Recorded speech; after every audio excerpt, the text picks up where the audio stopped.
ಏನು ಈಗ ನಾವು ಕೇಳ್ಕೊಳ್ಳೋದೇನು ಅಂತಂದ್ರೆ ಸರ್ಕಾರ SITನ ಮುಚ್ಚಬೇಕು ಅಂತ ನಿರ್ಧಾರ ಮಾಡಿದೆ ಅಂತ ನಮಗೆಲ್ಲ ಅನಿಸ್ತಾ ಇದೆ.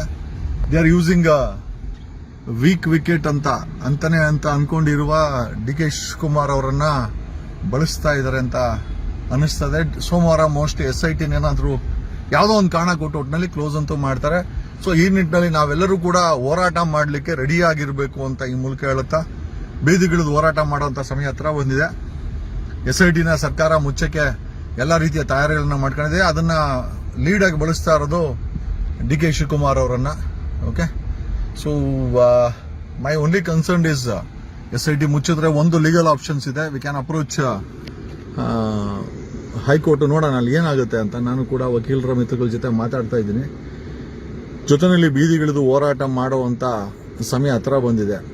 ಯಾಕೆ ಅಂತಂದ್ರೆ ಇವತ್ತು ನೀವೆಲ್ಲ ನೋಡಿರ್ಬೋದು, ಲಕ್ಷ್ಮೀ ಹೆಬ್ಬಾಳ್ಕರ್ ಅವರು is a mouth piece of DK Shivakumar. Okay, DK Shivakumar ಏನ್ ಹೇಳ್ಬೇಕು ಅನ್ಸರೋ ಫಸ್ಟ್ ಮಿನಿಸ್ಟ್ರಿ ಬಾಯಲ್ಲಿ ಹೇಳಿಸ್ಬಿಟ್ಟು ತದನಂತರ ಅದನ್ನು ಮಾಡುವಂತ ವ್ಯಕ್ತಿ DK ಶಿವಕುಮಾರ್. DK ಶಿವಕುಮಾರ್ ಸಹ ಪ್ರೆಷರ್ ಅಲ್ಲಿ ಇದ್ದಾರೆ. ಕ್ಲೋಸ್ ಮಾಡಿಲ್ಲ ಅಂದ್ರೆ ಬೇರೆ ಅವ್ರದ್ದು ಯಾವುದೋ ಒಂದು ವಿಚಾರಗಳು ಓಪನ್ ಆಗುತ್ತೆ ಅಂತ ನನಗನ್ನಿಸ್ತಾ ಇದೆ.